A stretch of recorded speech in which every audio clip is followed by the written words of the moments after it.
Kreidler. Oh, Kreidler's hitting. Yeah. All right. Well, we're live. Welcome to another episode here on Motor City Metrics. Episode 106. The Tigers firmly in the wild card hunt. I'm here with Chris Brown and Yoop today. Rogelio is not feeling too well, so he's going to sit this one out. I'm at the new place. If anybody noticed, I don't blur my background, and I don't have any stuff up yet, but I'm hoping to get some Tigers and some other sports memorabilia up behind me in the future. Just moved in Monday, though, so it's been a couple days. But, I don't know. We got a lot to talk about. The Tigers, after the Boston series, they are in game right now against San Diego Padres, down 1-0. As you heard in the first couple seconds here, Kreidler hit into a double play, and you right before we went live, you did a little bit of a euphemism. I'm not going to repeat, but he's not too happy. But anyways, guys, here they are at this point in the season, 140 games. Tigers are 70-70. Let's just get right into it after this Boston series and San Diego Padres. How you feeling about it? I think anytime we get into this time of year and there's even a whiff of a chance, it makes everything more interesting. I've always been one. I try to let losses, tough losses go the last few years because you just knew they weren't doing much. It didn't mean a whole lot.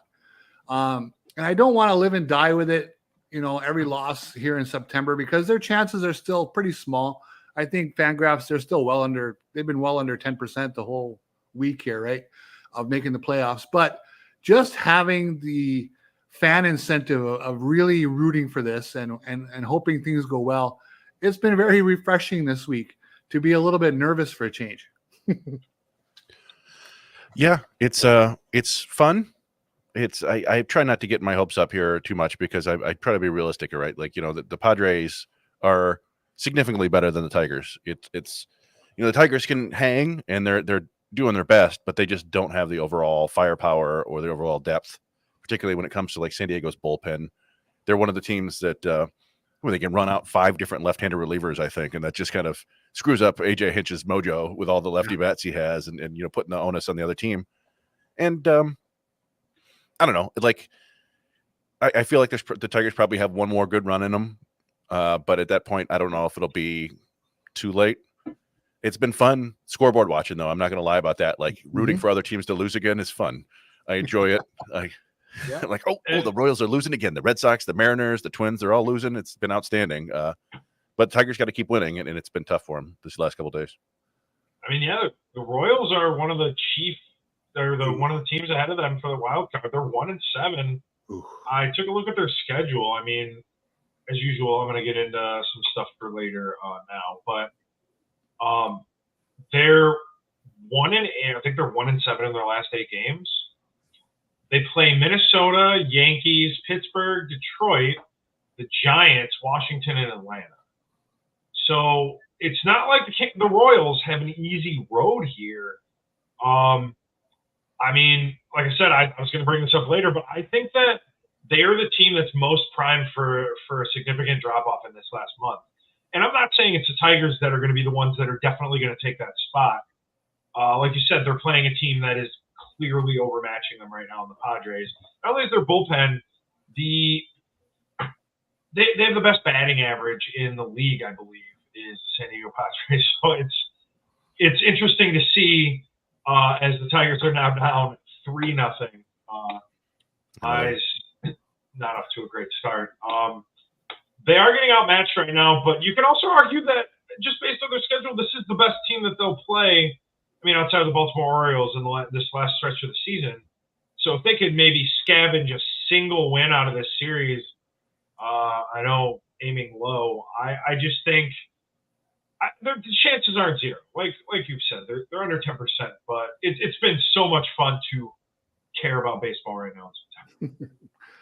They are kind of getting into the point where they're going to have to go in and, not be accepting of just winning the series in Kansas City. They might have to sweep it if they're going to have a chance here, depending what happens this weekend. Because, They're down 3-0 tonight. Oakland is not playing bad baseball right now. So there's no guarantees what's going to happen this weekend. They're going to have to win that series, scratch that out somehow. But they're going to have to go into KC and do some real damage. Yeah, they're going to have to go get it, right? Like they can't, you can't, when you built your losses, your pile of losses too high early in the season now, and you have to climb out of that somehow, and you can't just rely on these other teams to, lose their way behind you. Yeah. So yeah, it's going to be tough. These are not easy games.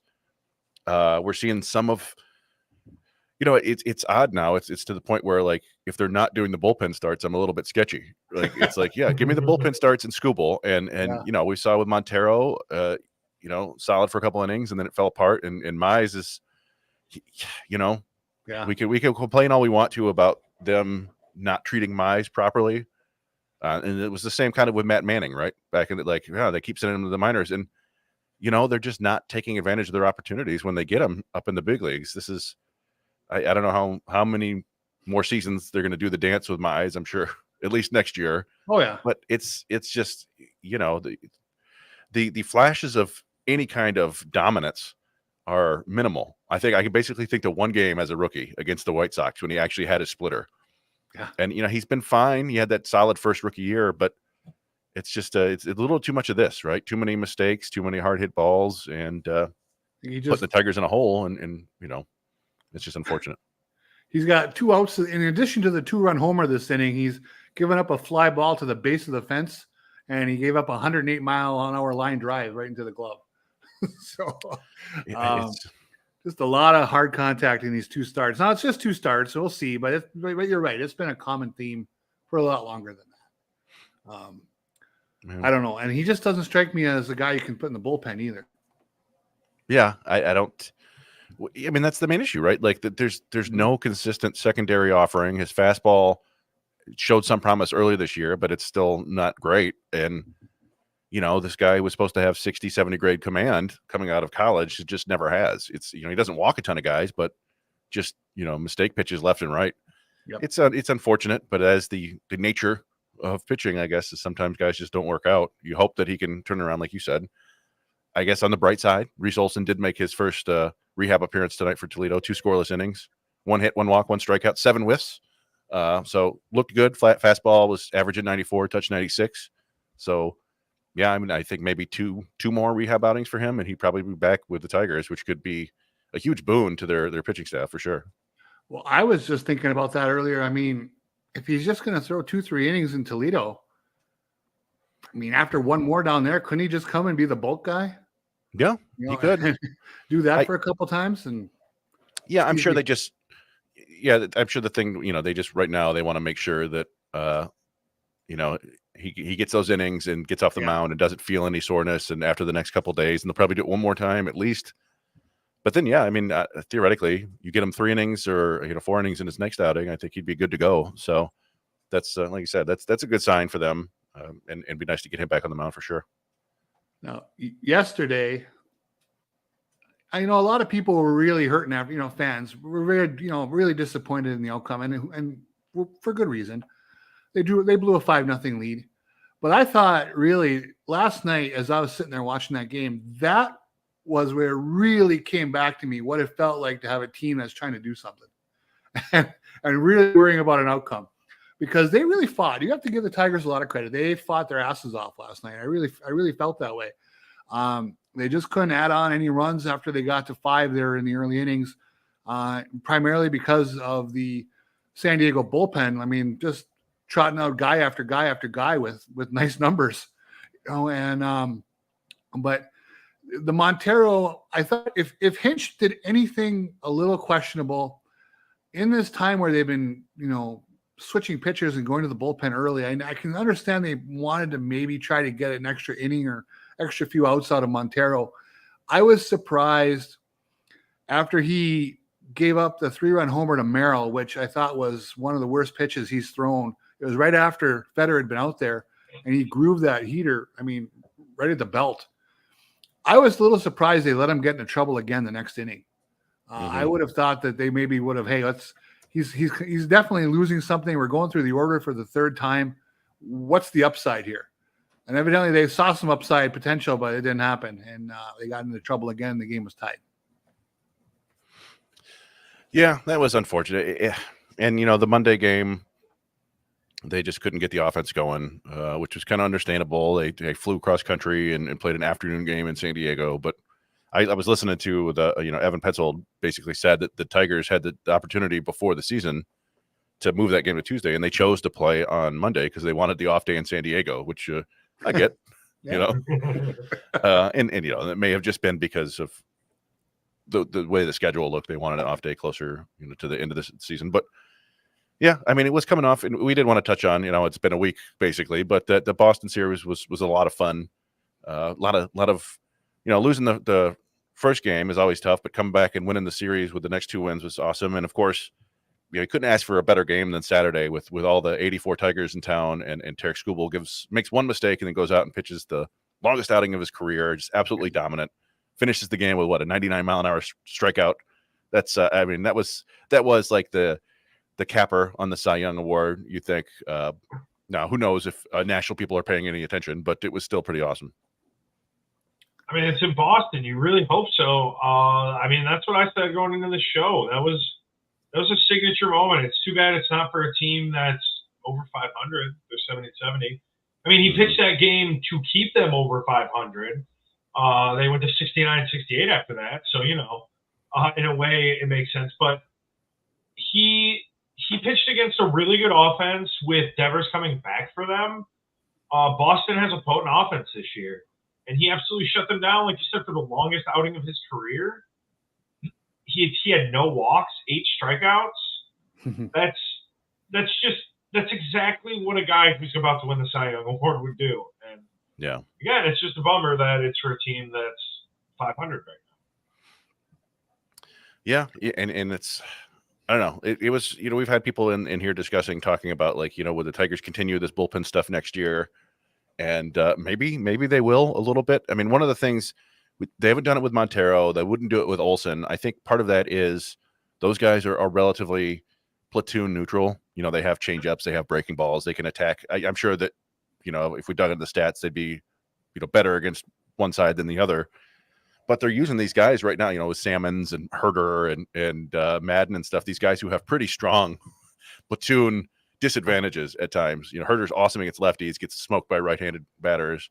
Madden has had issues with left-handed batters for most of his career. So it does kind of make it interesting the way you can force the other team's hand in their lineup. And then it's a lot easier to replace a pitcher than it is to replace, like, your number 3 hitter. So I like what they're doing there, and they may continue to do it, but I would argue that it'd probably be better to just get more pitchers who are good. And so we'll see what they do. Not to, give plenty of credit to these guys. Like we said, Salmons, Herder, Madden, Maeda, all these guys are pitching really well in their role, but I just don't know if you want to rely on that for an entire season. Well, and if they do rely on it, I think they got to upgrade on Brisky, and they got to upgrade on a couple of guys who you want maybe getting you through 2 innings to start these games. Because Brisky, I mean, the opener is an interesting job. I mean, it's almost like we have to adjust our expectations a little bit, because the one thing that you're guaranteed as an opener is you're going to be facing the other team's best hitters. I mean, there's no two ways about it. You're getting the top of their lineup. So it's probably their ERA, the expected ERA in that inning is probably a little higher than some other times when you come in and face the bottom of the order.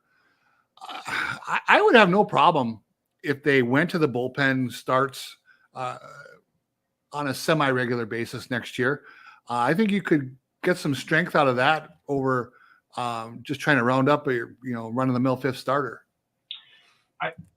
Maybe, but I think that if they go to that, it means that they didn't do enough in the offseason. Like, I mean, at the end of the day, if you have 5 starting pitchers that are good enough to go out there, you'd rather do that. Like, I understand Hinch says that there's strategical advantages, and I know, like, that's kind of manager he is, but I think that overall, if they're forced to do that again, then I'm going to be really disappointed, because I see a team that's sold at the deadline and is basically keeping things, like afloat. And I'm not saying that they're like due for a push, but it's just this team is a 500 baseball team with like the bare bones youngest roster in the league. If you're forced to do something like this again, I don't think it's sustainable for a full season. And maybe to start off to maybe get guys like warmed up to the season, like, first couple starts maybe. But if it really hangs on to the end of April, beginning of May, I would be really disappointed. And I think that even though I would not know what happened in the free agency hypothetically in this magical made up future world, I think I would be disappointed in Scott Harris in that offseason if that's what it came down to. Yeah, I agree with you. It's been fun, and I think we might be more predisposed to like it just because it's been working. But I agree that you want to go into next year with a little bit more certainty in your rotation. Now, I think it's a good time to bring up. We talked about Mize hasn't pitched terribly well. Who knows what's going to happen with Matt Manning? Olsen, you figure, is in the rotation if he stays healthy, and of course Skubal. After that, it's tough.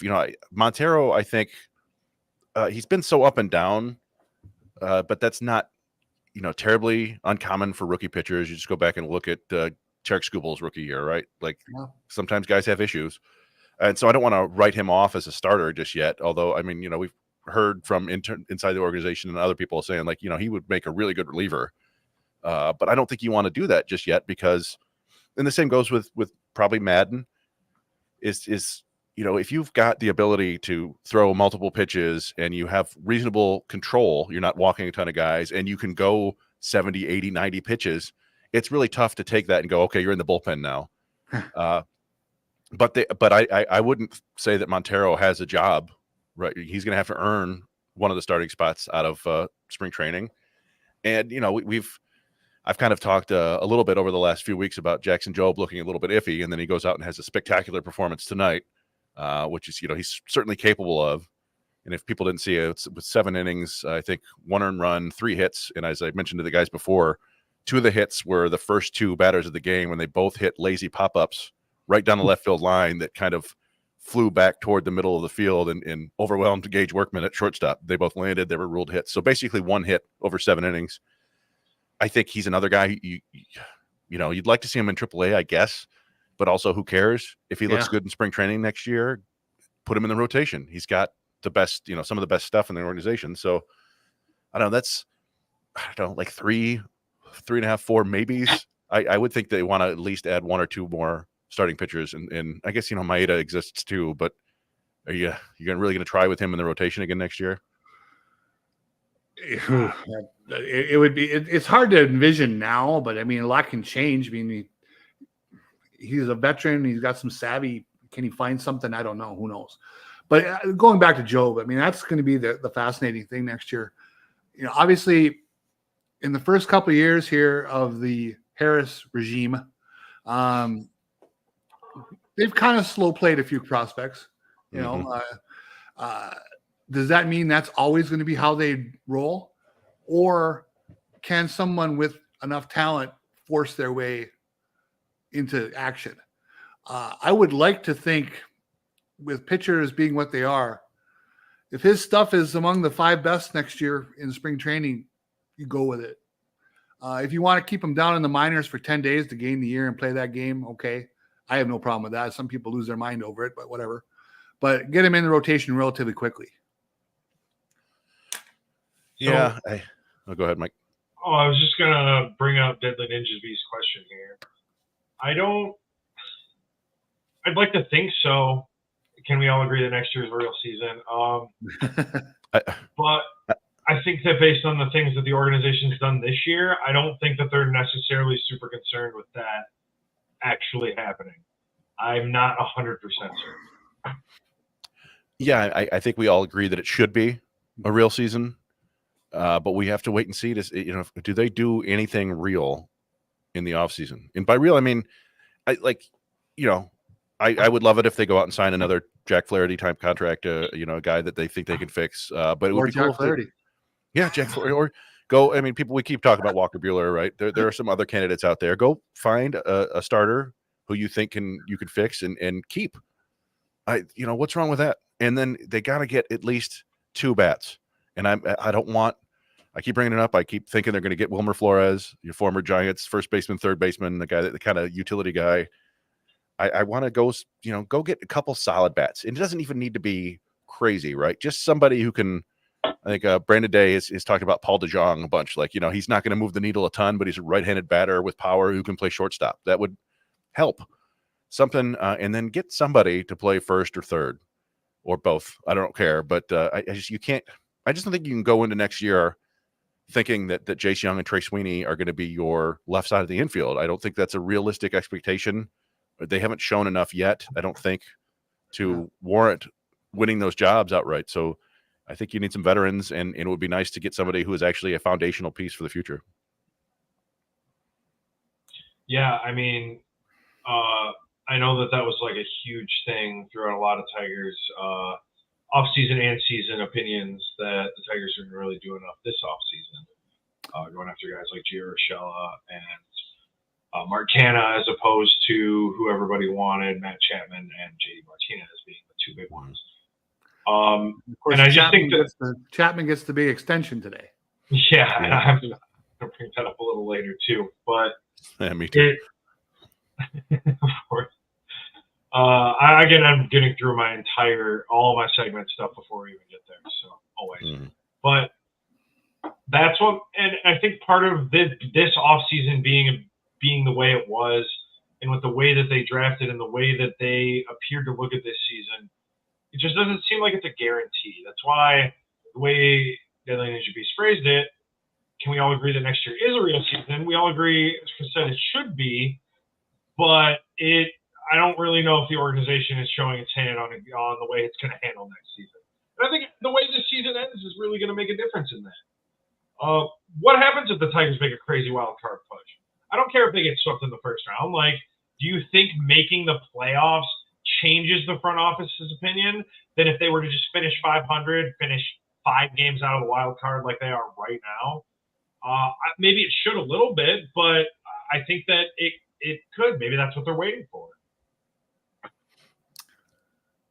I'm skeptical. I mean, that's totally fair. I'm just throwing it out there. Yeah, no, I'm with you. I just think that I have always been of the opinion that if you really have a true belief in a plan, you stick with it and you see it through, and you don't let short-term thinking always take you off course. So, they had their little 13-3 stretch there. They got everybody excited. And if they continue to play above 500 baseball and they're right on the precipice of a wild card, do you really change the plan that you believed in? That's a fascinating question, and I'm not saying they're wrong if they stick with the plan, or they're wrong if they decide to invest in the roster. You can go either way. It really just depends, again, what is Chris Ilitch willing to accept? Is he willing to wait for Max Clark and Kevin McGonigal to surface and add to the young guys they have now, and that's how they're going to build teams? Or is he going to wake up and feel like his dad one day and decide to spend some real cash versus the chump change they're spending right now? So we'll see. Well, yeah, I never see that not happening. Go ahead, Chris. Yeah, I threw up. If you were watching, I threw up the 3D game day. I don't know if you guys can see that. Yeah, it's a little. Is it choppy for you? No, it's not choppy. It's just just the aspect ratio. Let's see if I can. I think it's just a little uncanny. It's getting. I watch this when the Tigers are blacked out here. I watch this 3D thing now and then. It's not bad. It's a little bit funny, especially when the players come. They rise from underneath the batter's box to. Yes. Oh man, I did not know about this. This is a whole new way to watch baseball. Like all of a sudden, the bat appears too. Anyway. No, yeah, I don't know. It would be nice, the Tigers. One of the other things, Baseball America just released their September prospect top 100 update, and the Tigers have 7 prospects on it. which is the most I've ever seen for them. You know, they had like 5 top 30 prospects just a few years ago. Yeah. But I don't ever remember them having this much depth. But, you know, prospects don't necessarily matter a ton. And it's the end of the year, so a lot of guys have graduated. But they have Jackson Jobe 3rd overall, and Clark and McGonigal are up there. And then it's Young and Lorenzo and Rayner, who we haven't seen play yet, and Jaden Ham. Is that looks too high to me right here, this fly ball. And that might be out of the atmosphere. Oh, wait. No, Jake Rogers flies out to center field. But yeah, at a certain point, like, you know what you can do with those prospects? You can go out and sign good free agents, and then you can use those prospects as a currency to make your team better. Yeah. And I think they could do that. I think, yeah, I am leaning toward like Scott Harris thinking maybe, the window is next year or the year after.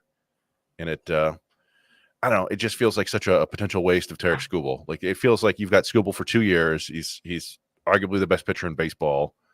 Now would be a good time to make a run with him. Oh, I forgot about this.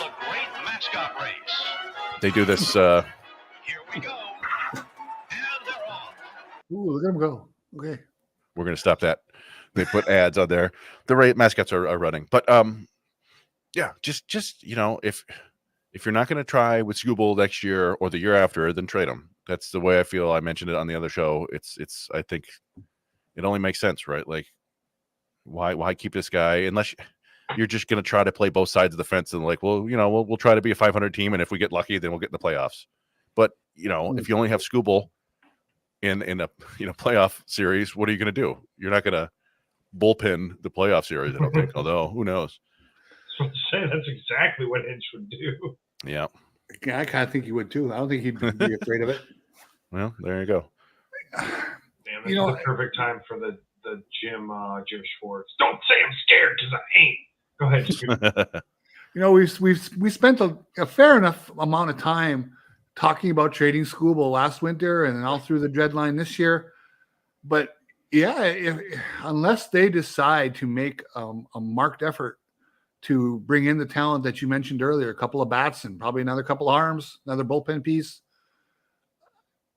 it makes sense to put him on the market and see how big the offer would be, you know, and everybody would think that sucks. I mean, they would get killed around baseball for it in certain circles, not everybody, but, you know, certain people would kill them for it. I don't think Illich cares. I really don't. And I think Scott Harris is new enough in his job where he feels probably some security. He doesn't care either. I think that if the right package is out there and they're not going to trade for bigger contracts or sign some premium free agents, then that might be the way they have to go. Yeah, that's a strike. Well, I could put that game back up on the screen if you guys would like, or we can get into our segments, or we can discuss anything else out there. Yeah, why don't we hold on? Why don't we jump into? Oh goodness! Uh-oh. What do we got? I thought I had all these videos down, y'all. Oh. I think these are different. I messed up. Why don't we just go into inside the numbers? All right. Well, Yoop, you want to go first? Oh, yeah. Oh, wait. All right. Yeah, Yoop, you want to go first? Sure. Chris helped me out with this earlier today. I'm just going to go with it because I thought it was kind of fun. I'm about to talk about some stats. I mean, absolutely nothing in the grand scheme of things. I just found it interesting. So there. Someone was talking about on Twitter, what is the Baltimore rotation going to be in the playoffs? And I was being a smartass, and I went with Dave McNally, Pat Dobson, Jim Palmer, and Mike Cuellar. And then I started talking about Scott McGregor, Mike Flanagan, Jim Palmer, Dennis Martinez, and Steve Stone from the 70s. So my numbers are 1947, 16, and 102. And what that is, as I was looking through, you know, once I started talking about those old Oriole teams, I just had some fun looking at old rosters from when I was a kid, and those were the years I was just really getting into baseball. I saw Dennis Martinez, who was a near Hall of Fame pitcher for those who don't know. I think he won 230 48 games or something like that. Really good pitcher in his time. In 1979, the year they lost the World Series to the We Are Family Pirates, I saw that they won 102 games. Baltimore did with Earl Weaver. Dennis Martinez had 16 losses as a starting pitcher that year. And that just struck me as an insanely high number of losses for a guy who pitched on a team that won 100 games. So I asked Chris to help because, I'm basically inept. Found out that my guess was that's the most ever in the modern era. And if you count the modern era as starting at integration in 1947, gosh darn it was the highest number of losses ever for a pitcher on a 100-win plus team. His 16 losses. There were a few guys with 14 or 15, but 16 is the benchmark. And I just thought, man, it's really hard to lose that many games on a team that wins that damn much. So, again, does that mean anything? No, I just kind of found it interesting. Yeah, you got one guy losing more than a quarter of the team's games. That's wild. Yes. That is really fun. And a good pitcher to boot. Yeah. He was good. So why don't you go ahead next, Chris? all right. So my inside the number is relatively simple. It is 3. And that was until last night, the largest lead the Tigers had blown all year, 3-run lead. They hadn't blown any leads more than that, which was tied for the best in baseball with Baltimore, Cleveland, and the Yankees. All those teams none of those teams, despite the Yankees and all their Clay Holmes issues lately, they've not blown a lead of more than 3 runs. There have been a handful of 4 runs, but now the Tigers are with the rest of baseball. Most of those teams have blown a 5-run lead at some point during the year. Just really poor timing for the Tigers to do it. It was very unfortunate. Had they managed to hold on to yesterday, we'd be looking at, at least, getting something out of this series instead of staring at a sweep here down 3-0. But that's unfortunate. And if you're wondering, the Pirates and Marlins have both blown 7-run leads this year. But the Cubs and the Mariners are in the lead. They've both blown an 8-run lead this year, which is hard to handle. So those are hard to stomach, no question. Yeah. But they almost got out that inning where the Padres tied it. They damn near escaped that inning. Just because the next few innings, Miller escaped a dreadful situation. Brisky gave up a couple bullets right at people. They're having some luck to stay in that game last night, but just that one inning where the Padres tied it up, they couldn't get that third out.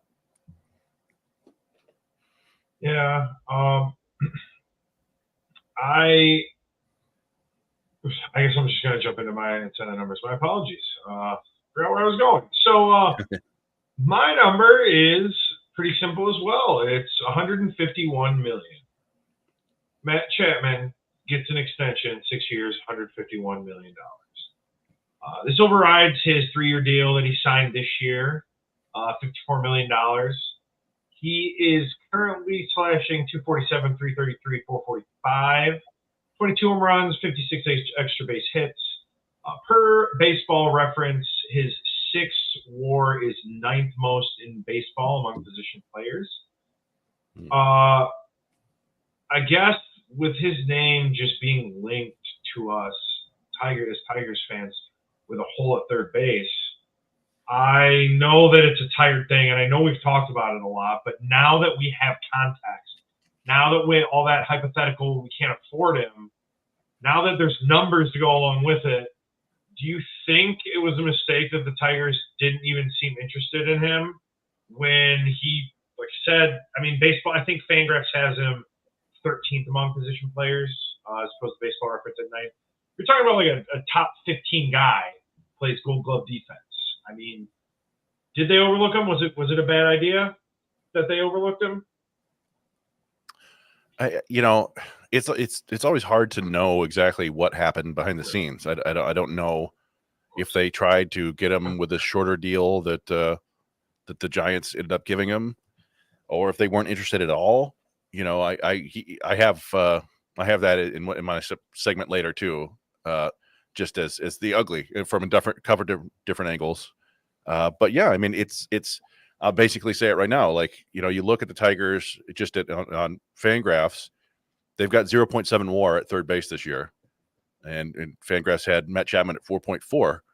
Now there's the butterfly effect and everything, right? Like, who knows what happens? They don't sign somebody else. If they sign Chapman, whatever. Matt Vierling doesn't get to play as much, whatever. But yeah, those extra like 4 wins would sure look good for the Tigers team right now. That's been 4 to 6 games out of the wild card for the last week or so. But yeah, it's the other aspect of it is that and that's the sort of deal I expected him to get heading into this season. So good for him. Good for the Giants for paying that out. At the same time, I think that's going to look kind of ugly. That's why it was my ugly. Like, when he's 36 and 37, making $26 million a year, that's probably not going to look like a great contract. But San Francisco is going to afford it, so good for them. But yeah, it does seem tough when the Tigers kind of cheaped out and ended up with Urshela and then just cut him later in the year so they could see Jace Young, who hasn't done much. So it's been tough. What do you think, you? Well, yeah, I think years 5 and 6 of that contract are going to be pretty unsightly, right? I can't imagine it wouldn't be. But as long as his glove work stays relatively decent, I mean, they'll probably get something out of it. And $25 million then is not the same as $25 million now. So Yep. It's not bad. I would have wanted no part of a 6-year deal for anybody over 30 years old. Too So many Miggy reminiscing. Yeah, exactly. So, that's why, what's Alex Bregman going to want? That's what I'm going to, what is he going to really want? Does he want to come to Detroit? And did Chapman even want to come to Detroit? We have no idea. Right. But if Bregman is going to be searching for 7 years, I mean, does that sound possible? Yeah. I don't know why it wouldn't be. Boy, that takes you deep into his 30s. What's the track record there? I mean, some guys age gracefully, some don't. You're really taking a chance. That's why I like the idea of trades a little bit more. That's where, the idea of trading Skubal tantalizes me a little bit more. What can you get, and how could you fill holes that way? Yeah, I mean, I've kind of resigned myself to the fact that the Tigers aren't even going to be involved in the Bregman sweepstakes. I don't see it happening. No, if it involves outbidding another team, I just don't see that really ever coming into play. I don't think they've showed us any real sign that they would do something like that. I know that I'm not saying he wanted to be here. I'm just saying that talking about Matt Chapman being here was one of the most tired topics, in my opinion, for the first 3 months of this season. Every time someone brought it up in the chat, I would have to turn the chat off when I first joined this show. I'd get so annoyed about it. But I understand that when these numbers come out, it's still just worth looking at because he was a guy that we wanted. And who knows what it could have affected. But like Chris said, 4 wins would literally put the Tigers half a game out of the wild card right now. So it's just worth thinking about. At least for fun, just if they were going to go for it and it involved Matt Chapman, what could have maybe been. That's all. Yeah, I mean, there have been few kind of more obvious fits in recent years, right? It was like, he's basically going back to like Correa playing shortstop. Like, that was an obvious fit, and the Tigers just, they offered him $275 million or whatever, and then couldn't get it across the finish line. But yeah, I don't know. I don't know.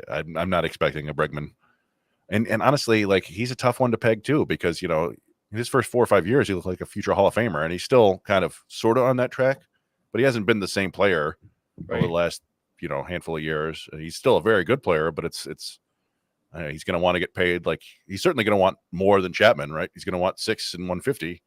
Sure. How much more you go over that? I don't know. And how old is Bregman? 28, 29? He's 30. Yeah, 30. He'll be 31 next year, Right. I think. I definitely, the Miggy deal, while I understand everything why he got it, they paid him for what he did, not what he was going to do. Like, I understand the thought process. Just, I don't want another deal like that. We have another deal like that. We have Javi Baez, who didn't even age out of it. Didn't even age out of it. Just, he skilled out of it. I'm I'm afraid of commitment. The Tigers have made me afraid of commitment. What can I say? So maybe the Matt Chapman thing wouldn't have worked out for me because 6 years is a long time for me to just watch another dude take more money away while he sucks the offense dry.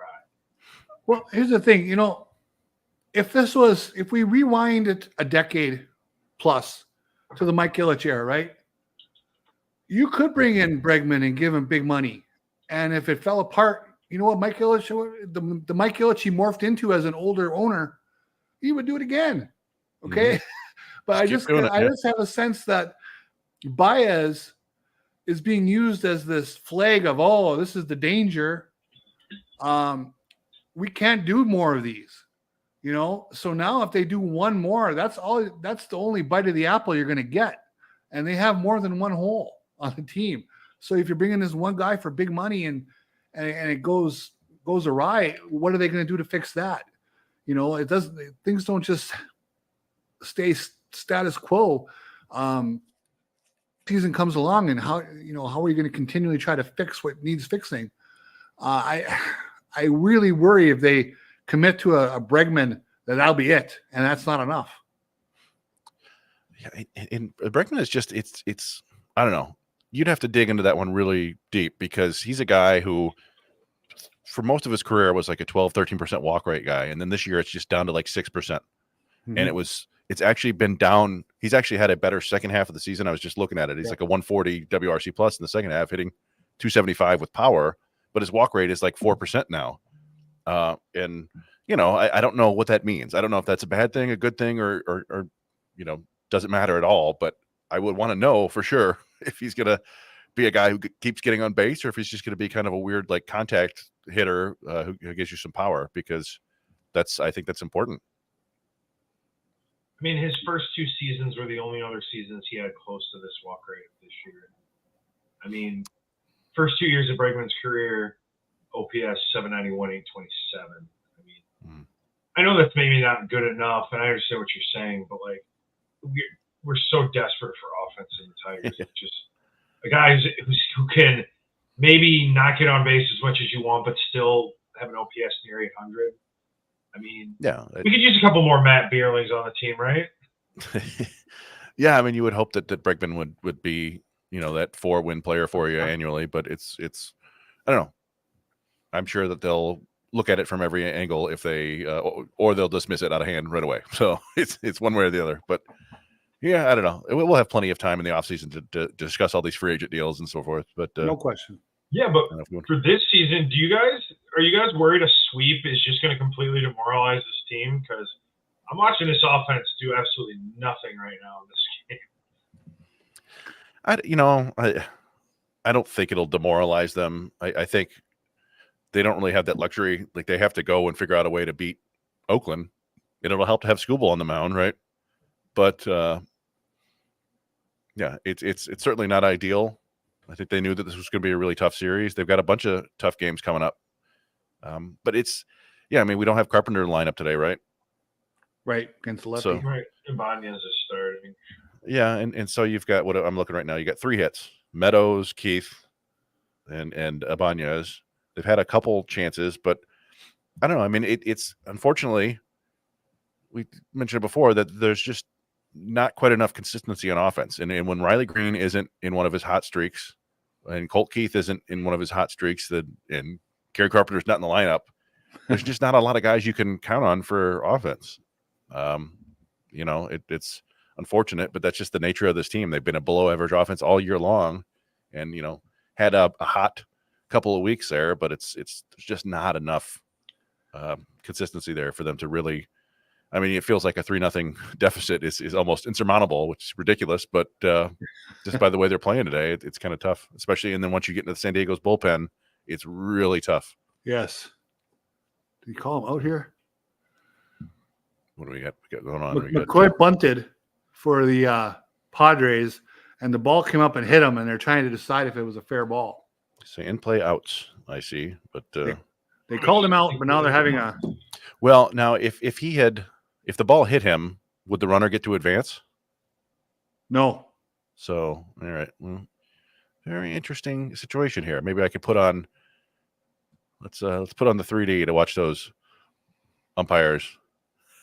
The Padres are not arguing too vociferously here, so I think the ball was over the plate or maybe just on the baseline. Oh. So that was nice break for Mize. So. All right. Well, with that, sorry, I was in trance. I love this thing. I am like just staring at it in awe. This is incredible. So yeah, they're saying Mason McCoy out on batter interference, but it looks like at least on the game day, the runner is still at second base. Yes. Yeah. Oh, okay.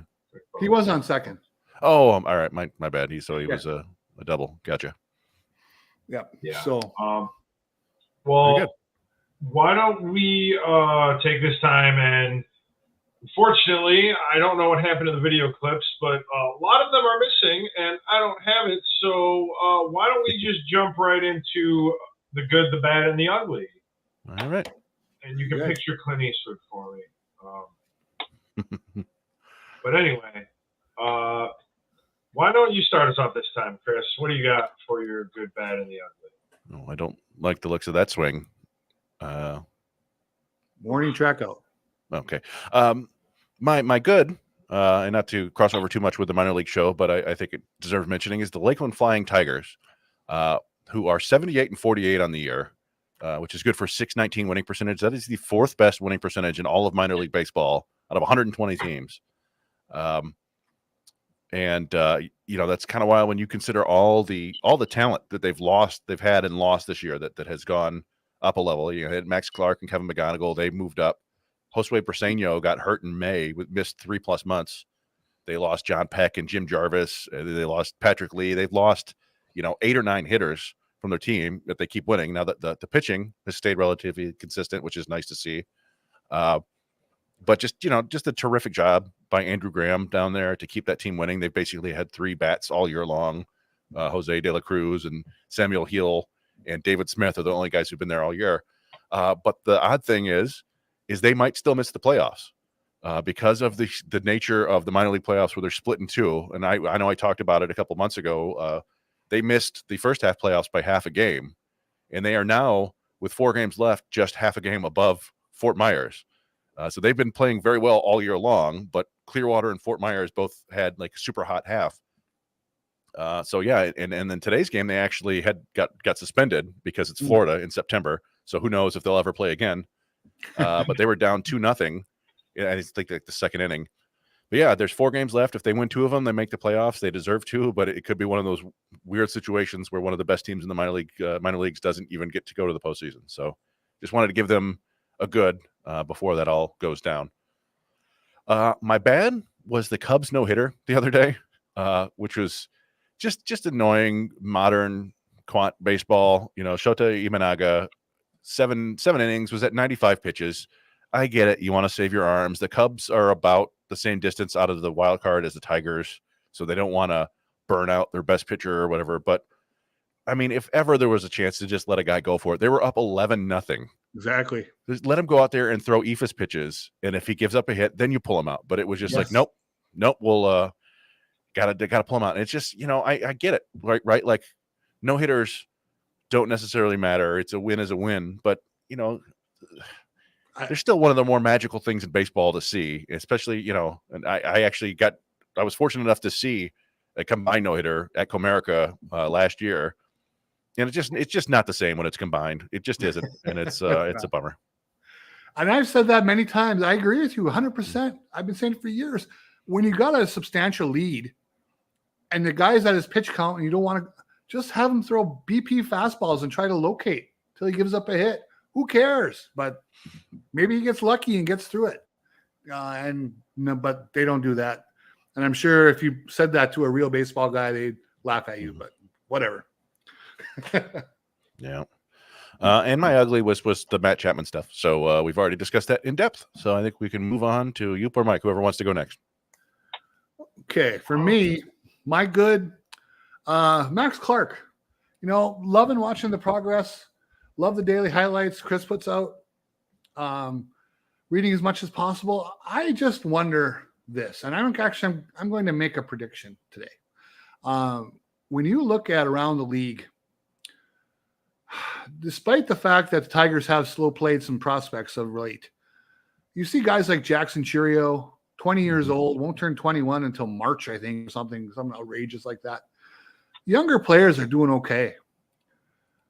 I'm going to say Max Clark debuts after the 4th of July in Detroit next year. Oh, wow. I like it. There you go. That is what I'm going with it. He's going to force his way to Detroit. I would hope they don't slow play talent. If the guy gets to Erie next year and is crushing it, let's go. Why not?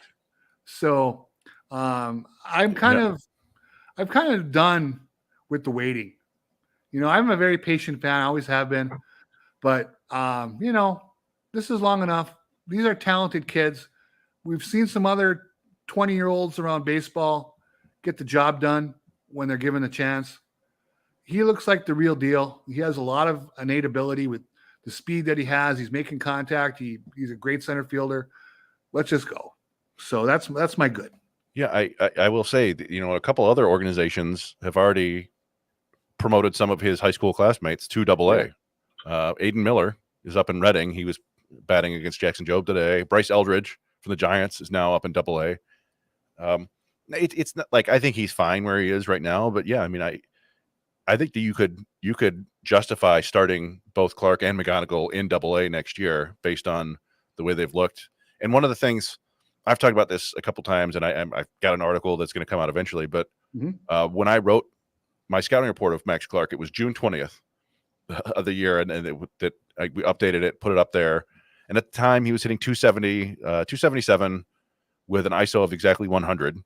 This is a 120 WRC plus down in the Florida State League. It's just very good, but nothing spectacular, right? Like he was holding his own, and it's not like he read my scouting report and got angry or something like that. But from June 21st on, I'm looking at it now. So up until, not counting tonight, he's hitting 282 with a 197 ISO for a 143 WRC plus. So he just started hitting for more power, like the next day.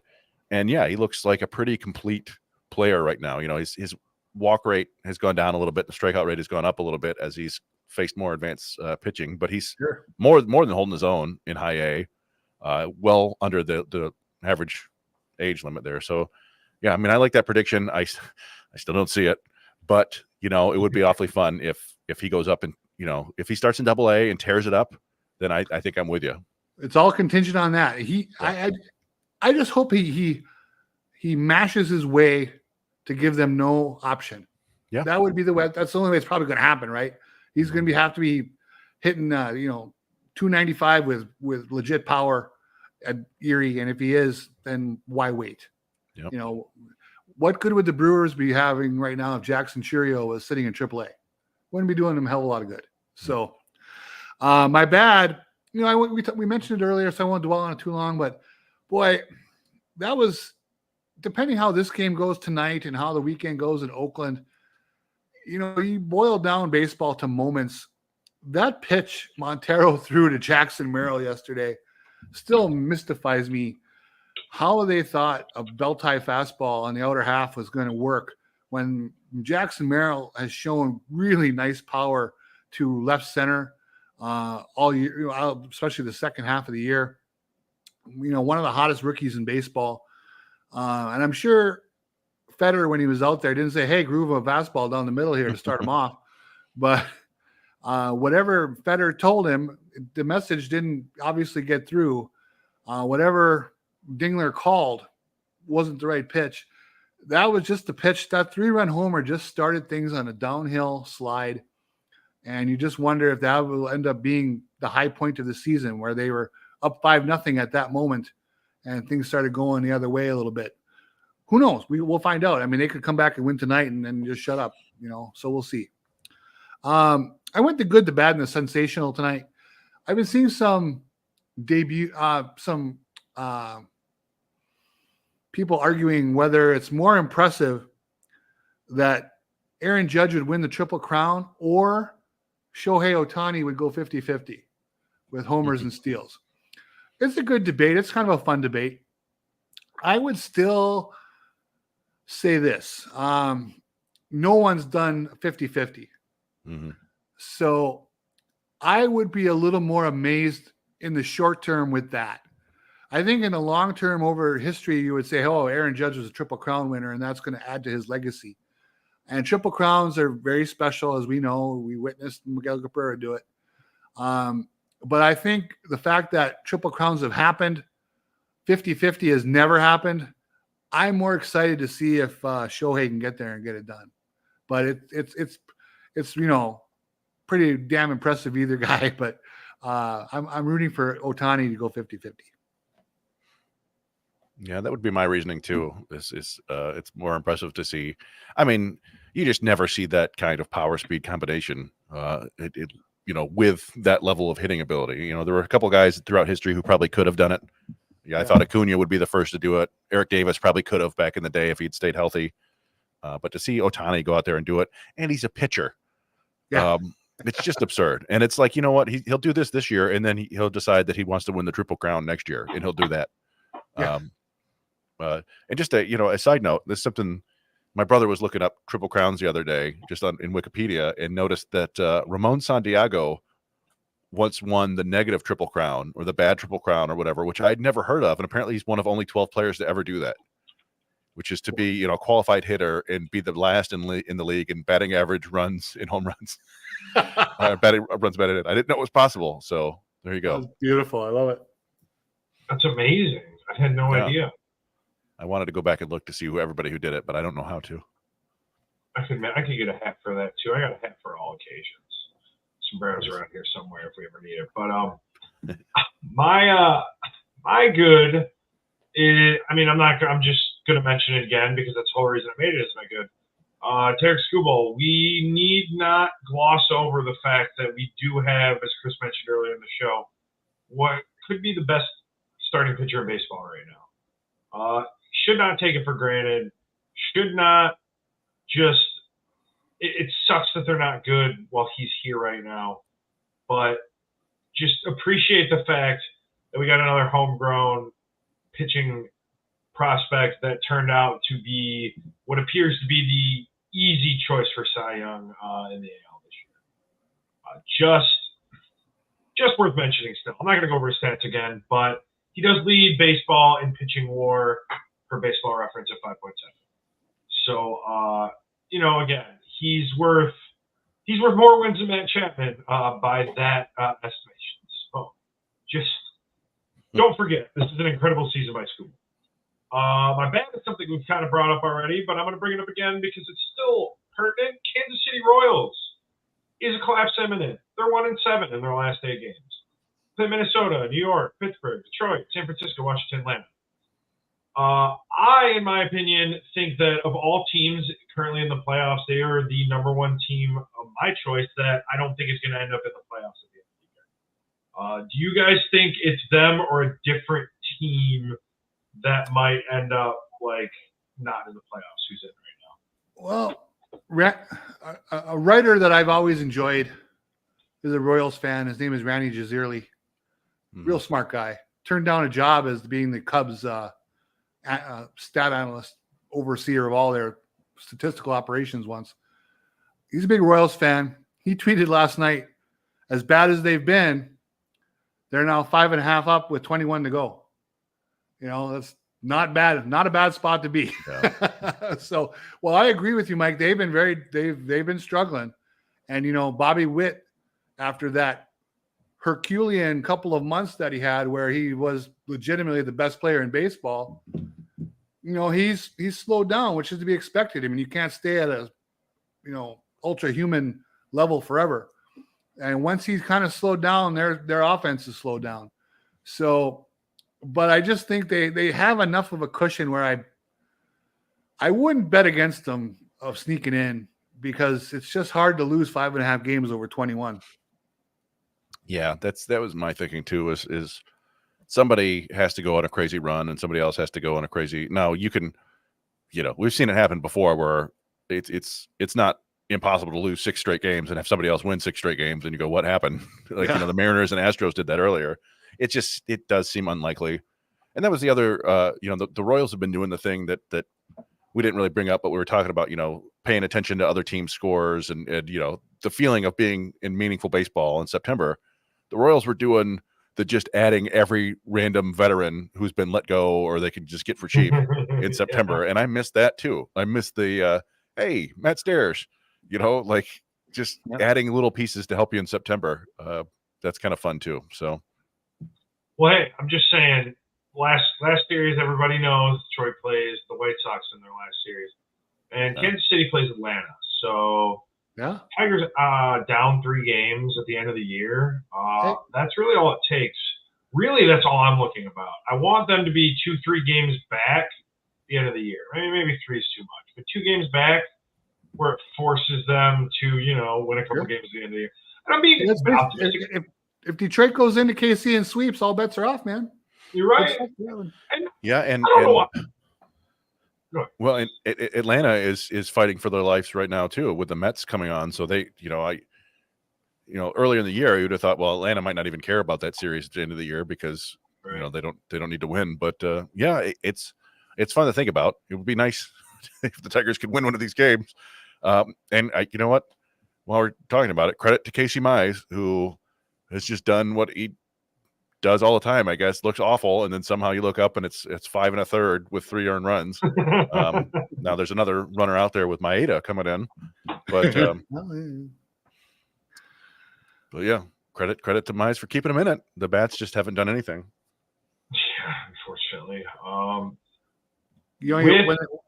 Go ahead. Sorry. I just wanted to finish up my ugly really quick because it kind of goes into. We don't have the human surrender flag anymore, the human white flag in Joey Wentz. He's my ugly. His time has come to an end.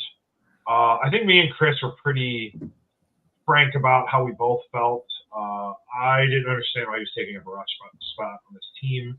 For as long as he did, really, it's so late happening. I think that they officially cut him the last day of August, and he was picked up on waivers 2 days later. He ends his time in Detroit. At one time, I believe he was their number 2 prospect. Correct me if I'm wrong, or top 5 maybe. He was up there when he was here, I think. But he finishes his Detroit Tigers career 5.81 ERA in 193.2 innings pitched, 185 strikeouts, 87 walks, and a 1.554 WHIP. And that is in 70 games. I used to argue, this would be 4 or 5 years ago or whatever, that I thought that there was a chance that Joey Wentz could be as good or better than at least one of the big 3 arms in the system, which were Manning, Mize, and Skubal. I thought Wentz, he was still a starter back then, and I thought he had what it took. I remember when he first got with the Tigers in Erie, he was spectacular. I think he made 4 starts and struck out like 25 guys, and then he got hurt, and it never really came back. And it's always been kind of confusing with him because you'll see outings with Wentz where he looked great, and then other outings where it was like everything he threw was just a beach ball. And the Tigers, it was kind of odd that they waited that long. They basically waited for him to get pummeled by 2 comebackers, and then like, all right, you're gone. And he actually pitched tonight. I looked. He pitched tonight. Got 1 out. Faced 5 batters. 1 strikeout, 1 hit, 2 walks, 1 earned run. So. Not making a great first impression with the Pirates, I don't think, although they did win. But yeah, I don't know. He feels like a guy who's going to show up at some point, somewhere down the road. Some team's he's going to end up in Atlanta or something like that, and he's going to go on a solid run, and then people are going to regret that the Tigers gave up on him. But just remember that yes, he was never any good for the Tigers, unfortunately, except for that first, 4-start stretch in September. Yeah, and that was all a mirage, unfortunately. So yeah, Tampa will fix him someday. Yeah, it wouldn't shock me, but at the same time, that's just the way it goes. They gave him plenty of chances. Yeah, I'm happy he's not taking up a spot anymore. I can't believe it took this long. And that is just why anybody thinking that Maeda or Javi Baez have cut, they have the chance to get cut. I just don't see it. I mean, I know that it's not exactly the same thing, but letting a guy who is just literally every time he's in the game, hitters salivate guys on the Tiger sidelines are like, all right, boys, better luck tomorrow. It's just, it was like that for so long. And you almost feel like that with Javi Baez. And it's too easy to pile on Javi Baez. I apologize. I don't know why I always go back to that well. Well, yeah, who knows what's going to happen with his hip and his injuries and so forth. I don't know. We'll see what happens next year. Are they going to keep him for another full season? Can they cut him halfway through the season? Are they going to cut him before the season? Is he going to have a medical exemption and they can get insurance?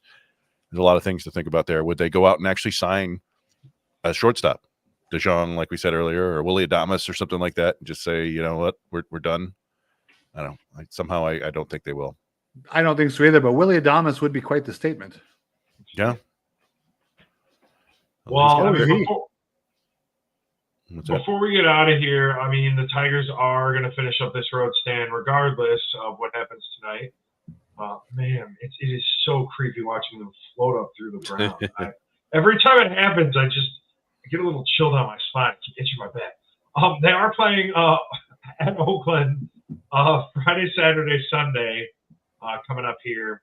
And after that, they're going to be home against Colorado and Baltimore.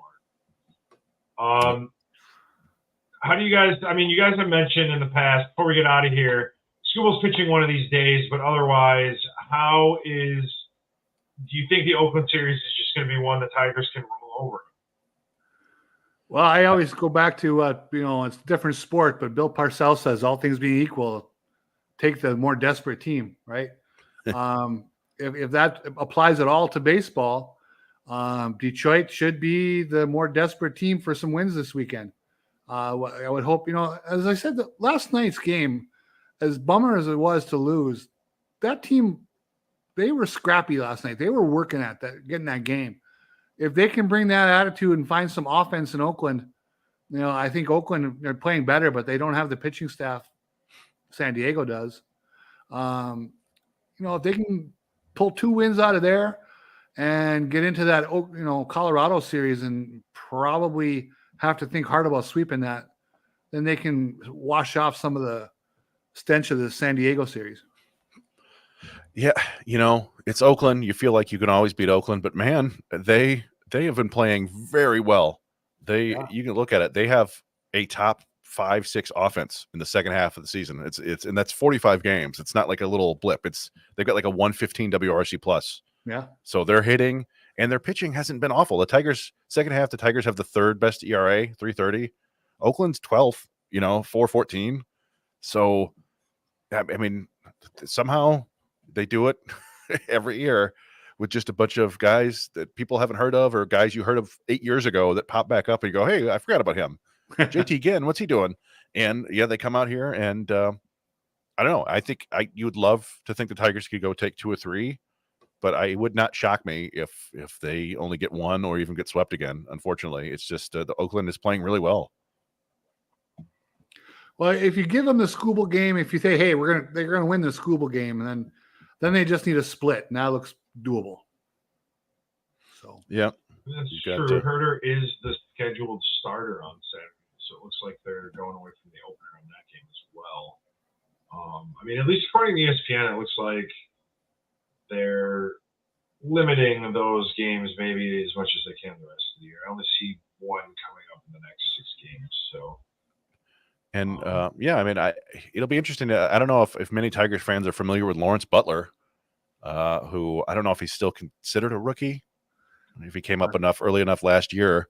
I saw him a bunch in Lansing a few years back, and he's just had a spectacular season. I'm looking at 21 homers, 13 steals, hitting 266, a 138 WRC plus for lefty batter, really athletic, good player that I don't think a lot of people get to talk about.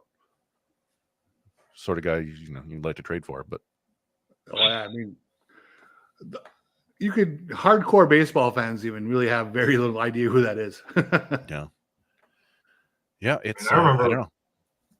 I remember learning about Matt Chapman because it's just hard to care about the Athletics, but when Matt Chapman was on the Athletics, when he really had his first breakout year, I was like, where the hell did this dude come from? It's just kind of what happens with the A's. You just when a guy finally does something like that, it's like, all right, time to trade him. It's just always that's what always happens. Yeah, and J.D. Bleday has turned into a solid player. Brent Rooker has been one of the better right-handed sluggers in baseball. They have Shea Langoliers, who doesn't hit much, but he's got a lot of power, good catcher. It's going to be a tough lineup for the Tigers to deal with, and Oakland has always seemed like a tough place to play. Justin Verlander, Game 5 notwithstanding. Well, playing the night games there, it's really hard to hit for power. Mm-hmm. Whereas the day games, I don't know if they're playing 2 day games or just one. And conversely, the ball flies a little bit during the day there. So I don't know. Yeah, I didn't check the schedule. They also have Max Schumann, who was a fun player. Eastern Michigan, Max Schumann has come up this year. He plays like 8 different positions, and he's like their version of Jake Cronenworth. So I don't know, yeah, but yeah, they're pitching like it's Skubal versus Spence. Is that Mitch Spence? Which Spence is this? It is Mitch Spence. Yeah, it just it just there you go. Who exactly? It's always who, and then is that a gapper from Torkelson, or is that just a single? That'll work. Bring the tying run to the plate. 2 on, 1 out. All right. That's the starter still in. Colt Keith coming up. Oh, they're coming to get him. Yep. So here's something I've been wondering. Carpenter hit that home run against the lefty a few days back. Mm-hmm.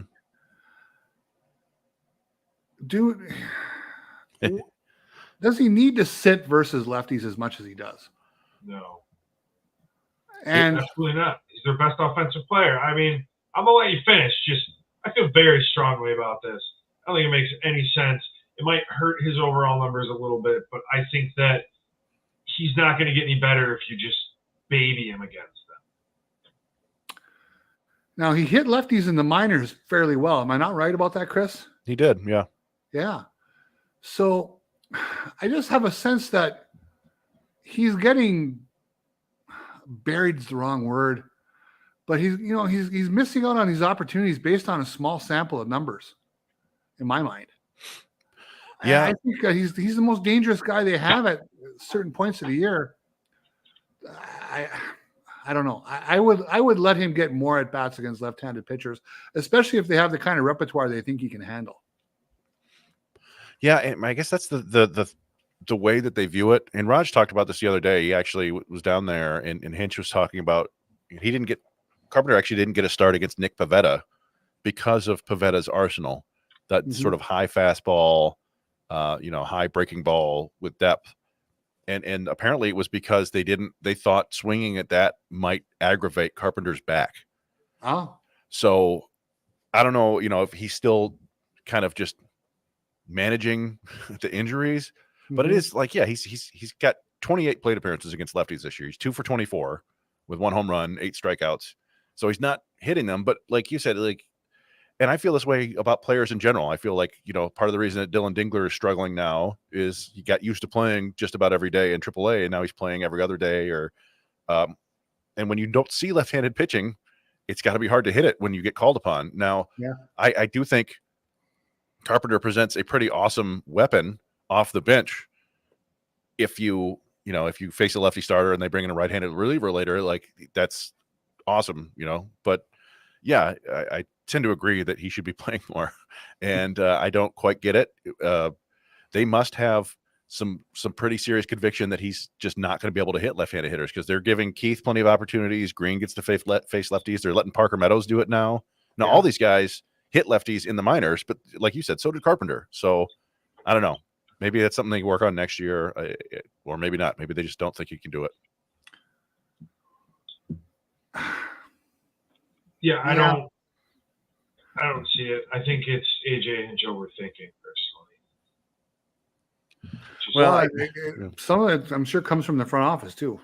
Yeah, I don't know exactly how to explain it. It would be something that I imagine that Hinch wouldn't even tell the writers if he's got a reason behind it. I don't think he would say what it is.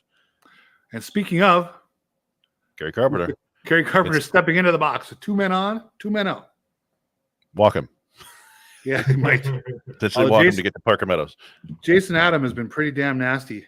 Yeah, I mean this is the trouble, right? Like if you can't, and this is unfortunately, it feels like the Tigers have been doing this all year long, where they'll get shut down by mid-level starters, annoying pitchers who aren't all that good, from the stupid guy in the Red Sox that have shut him down twice. And I keep forgetting his name. To like Jonathan Cannon or whatever. Like, Yeah. And normally they beat up on some bad bullpen arms. They did it repeatedly against the White Sox, but a team that has a really good bullpen like San Diego, it's a lot harder to do that. Yeah, they got guys. I mean, every guy has a nasty pitch. Yeah. Let's So see Yeah, how much this absolutely. curveball. I mean, I don't know. Do you guys want to keep this thing up? I mean, I want to see this at bat at least. Yeah, we can. Sure. We can keep this at bat up, and then we'll get out of here so people can watch the game for real if they want to, or go on with their night. And here's of course, another guy that. Oh, go ahead. anybody listening, they already know the outcome of this game, or they don't care to hear us talk about what we're watching. But that's the way it is. Called it. I kind of can't wait till Kriegler's off this roster too. You thought that getting rid of Javi meant that you get rid of the Crater at shortstop, but then you have Ryan Kreidler in the lineup. So really even trade at the end of the day, it feels like. Although I'll say this, Kreidler made that play at third base the other day. Yeah. Man, that was maybe the best defensive play of the year, other than maybe Meadows' catch in center field in Seattle. Yeah, it was spectacular, and he's always been a terrific defender, just outstanding at third base, and was above average at shortstop. But it's just the bat has never done anything. Unfortunately, Yeah. he used to show really impressive like opposite field power, and it just he just seems like he lost too much development time and has always had holes in his swing. And I don't know how much longer he's going to be on the roster. It's nice to have some guys who can play shortstop for sure, but. With Sweeney there, he seems to be a solid option, and he's left-handed, so he's going to be the better platoon player for the most part. And I don't know if he's a long-term fit there either, but Right. You'd like to get him more at bats than Kreidler for sure. 2-2. Ooh, good take. We got 3-2 full count here. 3-2, baby. So I would bet he's coming with that bender. I don't think he's coming fastball. yeah, I tend to agree with you. Maybe backdoor it. Nope. Shoot. Ugh. Oh man, you guys are like 3 seconds ahead of me. Swung that ball for. Change up. Oof. Yeah. So that pretty much ends. Oof. They're in the Padres are in the bullpen now. I ain't calling it. They fight. It's never over, but We're going to get rid of that. Tigers down 0-3. I think that is going to be where we leave you tonight. Everybody cross your fingers. Yeah. They could really use at least one scrounge a win off of the Padres going into this Oakland series. But thank you all for listening. I should know all the branding stuff by now, but instead, this is where I can throw it down. Subscribe to Motor City Metrics. We are on YouTube, X. For Chris Brown and Yoop, I'm Mike Papchak. Thank you all for listening, and have a great night. Stay classy, everyone. Listening.